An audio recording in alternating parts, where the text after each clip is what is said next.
ጣሊያን የደረሰውና ጣሊያን የረሳው ገብታችኋል? ጣሊያን የደረሰውና ጣሊያን የረሳው ከፈለጋችሁ ደግሞ በኋላ ስናሰፋው ጣሊያን የረሳውና ጣሊያንን ያረሰረሰው ጉዳዩ ከየት ነው ወደ ጣሊያን ሄዱት? ከፈረንሳይ። እሱን ያዙልኝ። መሸጥ የለመደ ብለን ነበር ባለፈው። መሸጥ የለመደ ወይ ደግሞ መሸጥ እና መላላክ የለመደው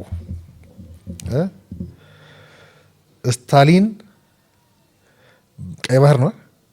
ስታሊን በቀይ ባህርኛ ስታሊን በቀይ ባህርም በቀይ ባህርኛም ብለን እነኚህን ጉዳዮች እነካካና የነካካዋቸው ጉዳዮች በራሳቸው በጣም ሰፊ ናቸው። በጣም ቀን ሙሉ ማወራባቸው ጉዳዮች ናቸው። የሚገርማችሁን ከጦርነቱ ዋዜማ ጋር አንድና ያው ናቸው። በኋላ እሱን ስናየው ታዩታላችሁ። አሁን ያለው ክስ፣ የሁለቱ ውሃዎች ፍልሚያ፣ የነ ትራምፕና የነ አሜሪካ ፉከራ ሽኩቻ፣ ከዛ ማሲንጋ ባለፈው መግለጫ ሰረዝናት አይደል? ፈልጉት ለምን አወጣ?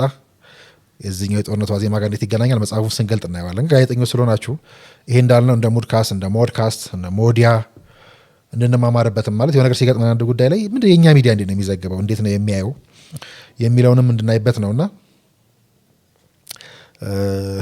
ምናልባት አለባበሴ ኢሱን መሰለ እንዴ?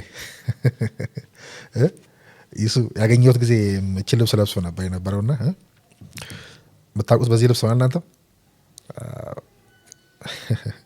ቅያሬ ያለውም አይመስለኝ። ትናንት መግለጫው ላይ ላያችሁ አሁንም አብይን ለመምሰልም ሲጋጋጥ የሚለው ሳትም ያቺኑ ሱፍ ያቺኑ ከረባት ነውና ለማንኛውም ዋናውም ግን ቀላል ትመስላለች። ዋናዋ ጉዳይ እቺ ነች። እቺን እንኳን መስፋት አይችልም በራሱ። በነገራችን ላይ የዚህ ሀገር የተሰራ ነው። ሜድ ኢን ኢትዮጵያ ነው። ፀሐይ ወጣለትና ፀሐይ የጠለቀበትን እዚህ ውስጥ ታገኙታላችሁ። በኋላ አወራላችኋለሁ። ጣሊያን የደረሰው ሰውዬና ጣሊያን የረሳው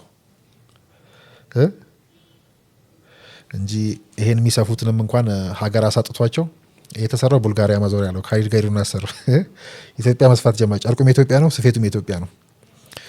ሚስጥሩን ሁሉ እዚህ ውስጥ እናየዋለን። ቅድም ያልኳችሁ ቀልድ አይደለችም። ቀልድ ትመስላለች አይደል? ጥሩ መነሻ ሆናኛለች። ግን አሳያችኋለሁ።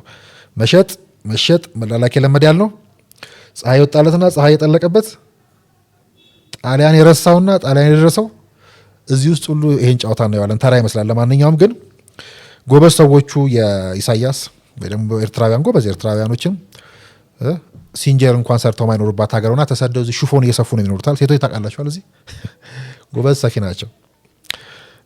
ማንኛውም የሚለብሰውንም አያመርትም እያልኩ ነው። የለበስኩት የሀገሬ ምርት ነው እያልኩ ነው። ማይገናኝ ይመስላል። ይገናኛል። ጉዳይ ዋናው ጨዋታ እሱ ነው። አምራችነት